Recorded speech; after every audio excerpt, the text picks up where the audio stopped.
What's up everyone? Welcome back to the channel. आज हम discuss करेंगे प्रोविजंस एंड रिजर्व्स। तो बहुत ही एक इंपॉर्टेंट चैप्टर बनता है प्रोविजंस एंड रिजर्व्स, और बच्चों के माइंड में एक बहुत कंफ्यूजन रहता है इस चैप्टर को लेके, और क्या क्या क्वेश्चंस इस चैप्टर से आ सकते हैं वो सभी आज की इस वीडियो में डिस्कस करने वाले हैं। तो आइए जल्दी से शुरू करते हैं प्रोविजन रिजर्व्स, और जितने भी क्वेश्चंस इस चैप्टर से बनते हैं वो सारे मैं कवर करता हूं इस वीडियो में। Let's begin.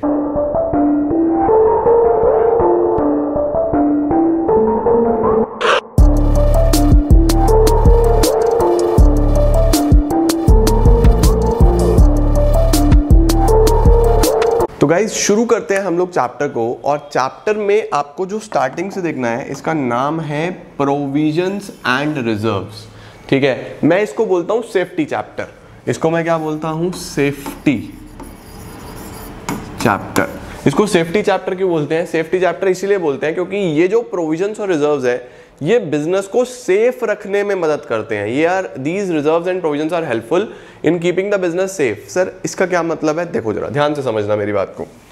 प्रोविजन का मतलब क्या होता है? लाइक फॉर एग्जांपल मैंने ये बोला कि हमें साल के लास्ट में डेप्रिसिएशन देना है, डेप्रिसिएशन चार्ज करना है। अगर आपने कोई भी बिल्डिंग खरीदी है, आपने कोई भी मशीन खरीदी है, मैं जमीन की बात नहीं कर रहा, लैंड की बात नहीं कर रहा, बिल्डिंग की बात कर रहा हूँ। बिल्डिंग या कोई मशीन या कोई फर्नीचर, आपने ऐसा कोई भी चीज ली है, वो समय के साथ डेप्रिशिएट होती है, उसकी वैल्यू कम होती ही होती है, राइट। सिमिलरली मुझे अगर किसी डेटर से पैसा लेना है तो शायद वो डेटर सारा पैसा ना दे, शायद वो कुछ डिस्काउंट मांगे, शायद वो पैसा लेके भाग जाए, या कुछ ऐसा अनसर्टेनिटी हो जाए, वो ऊपर वाले को प्यारा हो जाए, उसे ऊपर वाला बुला ले अपने पास, ऊपर वाले का फेवरेट हो जाए वो, तो कुछ भी हो सकता है यार देखो, और मेरा पैसा शायद ना मिले।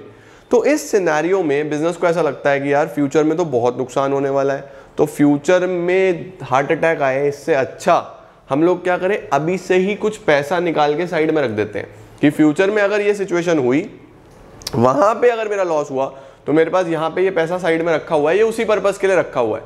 तो उसको हम लोग बोलते हैं प्रोविजन। जैसे आप घर में नॉर्मल सेविंग्स करते हो ना, पैसा बचा के रखते हो अपने घरों में कि फ्यूचर में आने वाली प्रॉब्लम्स के लिए ये पैसा यूज हो जाएगा। सिमिलरली बिजनेस भी जब इस तरीके से प्रॉफिट्स बचाता है फॉर सर्टेन पर्पसेस, उसको हम प्रोविजंस या फिर रिजर्व्स बोलते हैं। ठीक है, लेकिन दोनों में सर डिफरेंस क्या? देखो प्रोविजन क्या लिखा हुआ है? An amount retained. रिटेन्ड का मतलब बिजनेस में रिटेन करना, बचा के रखना, by way for providing any non liability. Non liability का मतलब मुझे ऐसा लग रहा है कि मेरे डेटर से शायद सारा पैसा नहीं मिलेगा, तो मुझे वहां पे नुकसान होने वाला है, उसका मैंने पहले से ही अपने पास हिसाब किताब बना के रख लिया, कुछ पैसा जोड़ लिया, कुछ प्रोविजन बना लिया। मुझे पता है कि मुझे फ्यूचर में कुछ ना कुछ टैक्स पे करना है, अब तभी की तभी हिसाब किताब लगाऊंगा, तभी की तभी पैसा ढूंढूंगा, इससे अच्छा अभी से थोड़ा थोड़ा पैसा जोड़ लूं, उसको बोल दिया प्रोविजन फॉर टैक्सेशन। मुझे पता है मुझे लास्ट में डेप्रिसिएशन लगाना है, तो तभी के तभी पैसा चाहिए होगा, इससे अच्छा अभी से थोड़ा थोड़ा साइड में रख लो, उसको बोलूंगा प्रोविजन फॉर डेप्रिसिएशन। तो जब आपने पैसा साइड में रखा है किसी नॉन लायबिलिटी के लिए, आपको पता होता है कि हाँ ये होना है, नॉन लायबिलिटी होती है, लेकिन अमाउंट कितना होगा ये नहीं पता होता। अब भाई टैक्स कितना देना पड़ेगा किसको पता है? इनकम के ऊपर डिपेंड करता है, इनकम भी अनसर्टेन है। डेप्रिसिएशन कितना होगा उसका अमाउंट बिल्कुल एक्यूरेसी के साथ मैं नहीं निकाल सकता। मेरा कितना डेटर पैसा लेके भागेगा, कितना बैड डेट्स होगा, कुछ नहीं पता। तो अमाउंट नहीं पता होता, पता होता है कि हाँ लायबिलिटी अराइज हो सकती है, बट कितने से होगी पता नहीं। तो इसको हम लोग बोलते हैं प्रोविजन। प्रोविजन क्या है? द अमाउंट रिटेन्ड, जो आपने पैसा बचाया, by way for providing any non liability, जिसका अमाउंट आपको पता नहीं लगता एक्यूरेसी के साथ। ठीक है, अब रिजर्व क्या होता है सर? फिर रिजर्व क्या है? The amount set aside of profits to meet future uncertainties. मतलब यहां पे तो लायबिलिटी नोन थी कि मुझे पता था कि पैसा लगना ही लगना है इस पर्पज में, बट रिजर्व में कोई नॉन लायबिलिटी नहीं होती। रिजर्व तो जनरली हम बना के चलते हैं कि यार कहीं पे भी जरूरत पड़ गई इसमें से पैसा यूज कर लूंगा। तो basically provision is for the purpose of meeting any non liability, जो मुझे पता है जरूरत पड़ेगी, और रिजर्व होता है अननोन के लिए, कहीं भी जरूरत पड़ेगी रिजर्व में से पैसा ले लेंगे। अब बनता कैसे है? सबसे इंपॉर्टेंट चीजें समझने की कोशिश करना। देखो आप लोगों ने अभी तक सीखा नहीं होगा, बट एक अकाउंट होता है, उस अकाउंट को बोलते हैं प्रॉफिट एंड लॉस अकाउंट। उसको हम क्या बोलते हैं? Profit and loss account. Profit and loss account में आप लोग क्या करते हो? आप लोग इधर अपनी सारी इनकम्स लिखते हो। ठीक है, सपोज मैंने बोला कि हमारी इनकम्स हैं 1 लाख रुपए की, और इधर हम खर्चा लिखते हैं 2 एक्सपेंसेस। एक्सपेंसेस हैं 50,000 रुपए के, इनकम 1 लाख, खर्चे 50,000 के हो गए। अब प्रॉफिट मुझे दिख रहा है कि मेरा 50,000 का प्रॉफिट आ रहा है, खर्चों इनकम में से खर्चे हटाऊंगा तो प्रॉफिट आएगा या नहीं आएगा। लेकिन मैंने क्या करना है, मैंने अभी पहले एक प्रोविजन भी बनाना है। प्रोविजन का मतलब मुझे पता है कि शायद मेरा डेटर पैसा ना दे, प्रोविजन फॉर डाउटफुल डेट्स, शायद मुझे टैक्स के लिए पैसा निकालना है अलग से, प्रोविजन फॉर टैक्सेशन, शायद डेप्रीसिएशन के लिए प्रोविजन फॉर डेप्रीसिएशन, तो मुझे वो पैसे साइड में रखने हैं पहले से ही। तो मैं यहाँ पे एक प्रोविजन बना लूंगा, जो भी प्रोविजन बनाना होगा, प्रोविजन चाहे टैक्स का हो, चाहे डेप्रीसिएशन का हो, चाहे डाउटफुल डेट्स का हो यानी डेटर के लिए हो, तो कोई भी पर्पज हो सकता है। प्रोविजन हमेशा नोन होता है, कोई भी पर्पज हो सकता है। मैंने प्रोविजन बना दिया 10,000 रुपये का, प्रोविजन यहाँ से मैंने बना के अलग से रख दिया। तो मेरे पास घर पे ले जाने के लिए प्रॉफिट कितना बचा, 1 लाख में से 60 हटाया तो प्रॉफिट कितना बचा मेरे पास, जो प्रॉफिट आएगा, प्रॉफिट आ जाएगा 40,000 रुपीज़।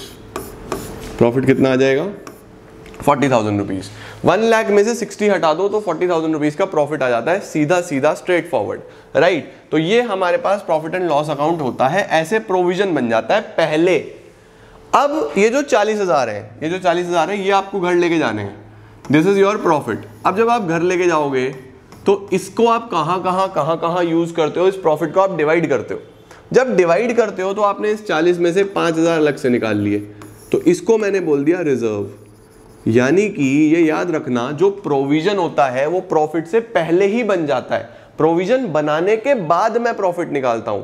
और जो रिजर्व है वो तभी बनेगा अगर प्रॉफिट होगा। सपोज मेरे पास यहाँ प्रॉफिट ही ना हुआ, जीरो हुआ, तो रिजर्व भी नहीं होगा। रिजर्व कब बनेगा, जब प्रॉफिट्स होंगे, ठीक है। लेकिन प्रोविजन तो प्रॉफिट से पहले ही मैं खर्चा क्लेम करके चलता हूं कि ये मैंने प्रोविजन बनाया, ये मैंने पैसा निकाल के साइड में रख दिया, ठीक है। अब देखो डिफरेंस क्या है जी प्रोविजन रिजर्व में। Provision is created for any known liability, ये नोन के लिए होता है। This is for an unknown liability, इसे हम कहीं भी यूज कर सकते हैं। Number 2, it's creation is a legal necessity, सबको बनाना ही पड़ता है, इसीलिए हम इसको चार्ज अगेंस्ट प्रॉफिट्स बोलते हैं।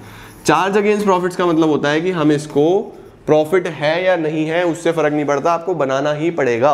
इसीलिए प्रोविजन देखो पहले आ गया था, प्रॉफिट तो ये बाद में आया, ये हमने पहले ही बना लिया। ऑर्गेनाइजेशन में फायदा हो रहा है, नुकसान हो रहा है, कोई फर्क नहीं पड़ता, ये पहले ही बन जाएगा। लेकिन जो रिजर्व है इट इज डिस्क्रिशनरी। डिस्क्रिशनरी का मतलब आपकी इच्छा है, आपकी विश है। अब अगर प्रॉफिट होगा तो रिजर्व बनाना चाहते हो तो बना लो, नहीं होगा तो मत बनाओ। कोई लीगैलिटी या कोई लीगल उसके ऊपर ये नहीं है कि बनाना ही बनाना है। प्रोविजन बनाना है, रिजर्व आपके ऊपर है। जो ऐसा होता है इसको बोलते हैं appropriation out of profits. Appropriation out of profits का मतलब जब प्रॉफिट होंगे तो उसको जब एप्रोप्रिएट करेंगे, जब बांटेंगे, तब रिजर्व बनता है। जैसे यहाँ पे मैंने बोला ना आपको कि 40 का जो प्रॉफिट हुआ उसके बाद मैं रिजर्व बनाने के बारे में सोचूंगा। ओके, नेक्स्ट क्या आता है हमारे पास, रिजर्व और प्रोविजन कहां पे दिखाए जाते हैं। Provision is debited to profit and loss account. अभी मैंने प्रॉफिट एंड लॉस अकाउंट बना के दिखाया आपको, उसके डेबिट में आता है। ये चीजें आप थोड़ी और डिटेल में सीखोगे जब आप फाइनेंशियल स्टेटमेंट सीखोगे। तो अभी के लिए बस ध्यान रखो, it is debited to profit and loss account. और रिजर्व बनता है एक नए अकाउंट में, जो कि 11th में आप पढ़ते ही नहीं हो, 12th में पढ़ते हो। इसमें डेबिट करते हैं profit and loss appropriation account में। देखो एप्रोप्रिएशन का मतलब ही क्या होता है, डिस्ट्रीब्यूशन। यानी वो अकाउंट जो प्रॉफिट को डिस्ट्रीब्यूट करने के लिए बनाया जाता है, उस अकाउंट के डेबिट से प्रोविजन रिजर्व्स हमारे पास बनते हैं। तो प्रोविजन बनेगा P&L के डेबिट से, रिजर्व बनेगा P&L एप्रोप्रिएशन के डेबिट से। अच्छा जी, ये याद रखना पॉइंट, जो प्रोविजन है वो कभी भी बिजनेस के बाहर इन्वेस्ट नहीं होता। मतलब देखो प्रोविजन तो नॉन लाइबिलिटी के लिए होता है कि डेटर के लिए, टैक्स के लिए या डेप्रिसिएशन के लिए या किसी और चीज के लिए प्रोविजन बनाया जाता है, तो वो कभी भी बिजनेस के बाहर इन्वेस्ट नहीं होता। रिजर्व हो सकता है, रिजर्व का तो कोई पर्पज ही नहीं है, आपके पास पैसा था, आपने बिजनेस के बाहर इन्वेस्ट कर दिया। लेकिन जब भी आप रिजर्व को इन्वेस्ट करोगे तो उसका नाम बदल जाएगा और उसका नाम हो जाएगा रिजर्व फंड। याद रखना, रिजर्व अगर बिजनेस के बाहर इन्वेस्ट हो गया तो उसका नाम क्या हो जाएगा, रिजर्व फंड। तो बेसिकली प्रोविजन और रिजर्व में जो मोटा मोटा डिफरेंस है वो ये है कि प्रोविजंस नॉन लाइबिलिटी के लिए होते हैं, रिजर्व्स अननोन के लिए, जहां मर्जी यूज कर लो यार, कुछ नहीं पता कब जरूरत पड़ जाए। प्रोविजन बनाने ही होते हैं, लीगल नेसेसिटी होता है, रिजर्व्स बनाने लीगल नेसेसिटी नहीं होता, डिस्क्रिशन होता है, आपकी इच्छा है, अच्छा लगे बना लो, नहीं अच्छा लगे मत बनाओ, ठीक है। अब एक और क्वेश्चन आता है इसके अंदर छोटा सा, what are the various types of reserves. Reserves कितने प्रकार के होते हैं, तो देखो रिजर्व्स हमारे पास 2 प्रकार के होते हैं। एक होता है हमारे पास जनरल रिजर्व, एक होता है स्पेसिफिक रिजर्व। ये दोनों किसका पार्ट है, रेवेन्यू रिजर्व का। किसका पार्ट होते हैं, रेवेन्यू रिजर्व्स का। दूसरा कौन सा होता है? Capital reserve. दूसरा कौन सा होता है? Capital reserve. तो मेजर जो रिजर्व्स हैं वो यार रेवेन्यू है या कैपिटल है? रेवेन्यू क्या होता है? देखो हमारे पास ना दो प्रकार के प्रॉफिट्स होते हैं बेटा जी, दो प्रकार के प्रॉफिट्स होते हैं। कौन कौन से प्रॉफिट्स होते हैं? एक तो प्रॉफिट होता है बिजनेस ऑपरेशन से, जैसे फॉर एग्जांपल मैं पढ़ा रहा हूं तो मेरे लिए फीस आना एक बेसिक ऑपरेशन है कि मुझे, अगर मैं स्कूल में पढ़ा रहा हूँ तो मुझे सैलरी मिलती है, वो मेरा बेसिक कमाई का साधन है। मैं ऑफलाइन जब अपने इंस्टीट्यूट्स में पढ़ा रहा हूँ या ऑनलाइन क्लासेस दे रहा हूँ बच्चों को, तो वहाँ से मुझे जो फीस मिल रही है वो मेरा एक नॉर्मल ऑपरेशन है।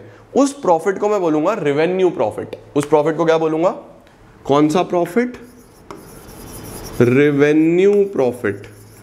अब सपोज मेरे पास कोई बिल्डिंग थी, लैंड थी, बिल्डिंग थी, मैंने उस लैंड बिल्डिंग को बेच दिया। उस लैंड बिल्डिंग को बेच के मुझे फायदा हो गया, तो क्या लैंड बिल्डिंग बेचना मेरा बिजनेस है? नो, वो तो मेरे पास पड़ी थी संपत्ति, उसकी वैल्यू बढ़ गई थी, मैंने बेच दी, संपत्ति से मुझे फायदा हो गया। तो उस प्रॉफिट को क्या बोलता हूं मैं? Capital profit.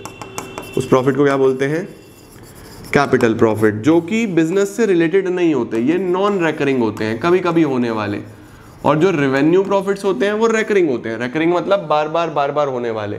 तो हमारे पास दो प्रकार के प्रॉफिट्स होते हैं, एक होते हैं रेवेन्यू प्रॉफिट्स जो कि बिजनेस ऑपरेशंस के डेली बेसिस पे होने वाले प्रॉफिट्स, और एक होते हैं कैपिटल प्रॉफिट्स जो कि कभी कभी होने वाले प्रॉफिट्स, जैसे बिल्डिंग बेच के आ गया, फर्नीचर बेच के आ गया। मेरा काम बिल्डिंग या फर्नीचर बेचना नहीं है, जो मैं अपने काम से पैसा कमाता हूँ वो रेवेन्यू प्रॉफिट। जो कुछ और एक एक्स्ट्राऑर्डिनरी कहीं से लॉटरी लग गई, पैसे पड़े हुए मिल गए कहीं से, वो सब कैपिटल प्रॉफिट्स होते हैं। ठीक है, अब जो रिजर्व आप रेवेन्यू प्रॉफिट्स में से बनाओगे उसको बोलते हैं रेवेन्यू रिजर्व्स। उसको क्या बोलते हैं?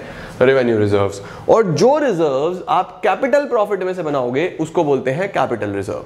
तो आपने जो रिजर्व रेवेन्यू प्रॉफिट से बनाया, याद रखना रेवेन्यू मतलब डेली के बिजनेस ऑपरेशन से होने वाली कमाई, उससे जो बनाया उसको रेवेन्यू रिजर्व बोलना, और जो कैपिटल प्रॉफिट से बनाया उसको बोलना capital reserve.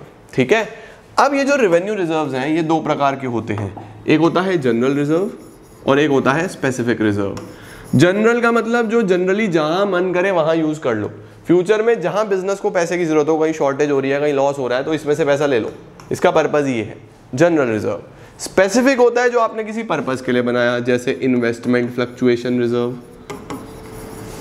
Investment fluctuation reserve. ये बनाया जाता है कि अगर मैंने कहीं पे पैसा इन्वेस्ट करा और वो इन्वेस्टमेंट ऊपर नीचे तो होगा भाई, अगर आप कोई शेयर खरीद रहे हो तो ज़्यादा भी हो सकता है, कम भी हो सकता है। अगर कम हो गया तो नुकसान होगा ना, उसको यहाँ से यूज़ कर लूँगा, मेरे पास कुछ पैसा जुड़ा हुआ है, नुकसान हो गया तो हार्ट अटैक नहीं आएगा, बच जाऊँगा।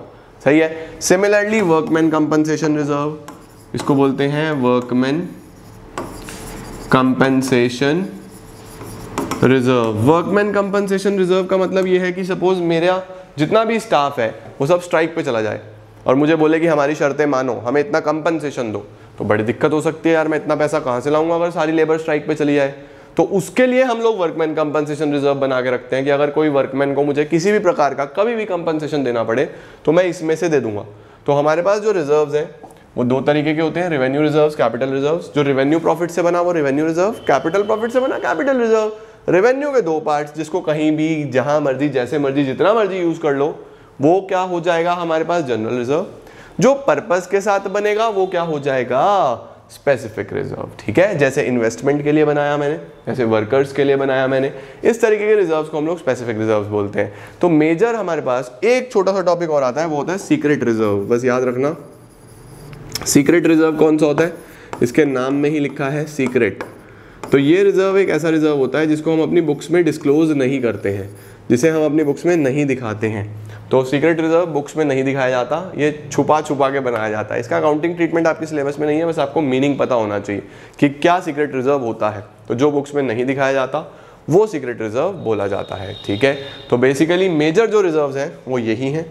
उम्मीद कर रहा हूँ आपको टाइप्स ऑफ रिजर्व समझ में आ गया होगा। इसका आपको स्क्रीनशॉट लेना है तो आप ले लो।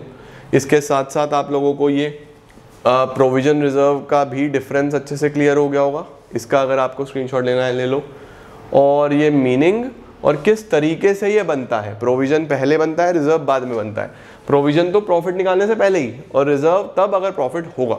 तो ये हमारा छोटा सा चैप्टर था। इसके साथ साथ कुछ इसके कैरेक्टरिस्टिक्स वगैरह और दिए हुए होंगे, वो यही चीज़ें सेम टू सेम लिखी होंगी जो मैंने आपको हिंदी में बताई है। सिर्फ एक बार रीडिंग लगाना, प्रोविजन रिजर्व तुम्हारा तैयार। तो this is it for today guys. उम्मीद कर रहा हूँ सारा चैप्टर अच्छे से समझ में आ गया होगा। और इसके बाद मुझे कल वाले वीडियो में आपने बताया था कि ये चैप्टर रह रहा है, मैंने अपलोड कर दिया। और तुम्हें कुछ और चैप्टर अगर लगता है कोई रह रहा है तो let me know in comment section, उसको कल परसों में अपलोड कर देंगे। This is it for today guys. Video share करना मत भूलना, लाइक करना मत भूलना। धन्यवाद, थैंक यू सो मच।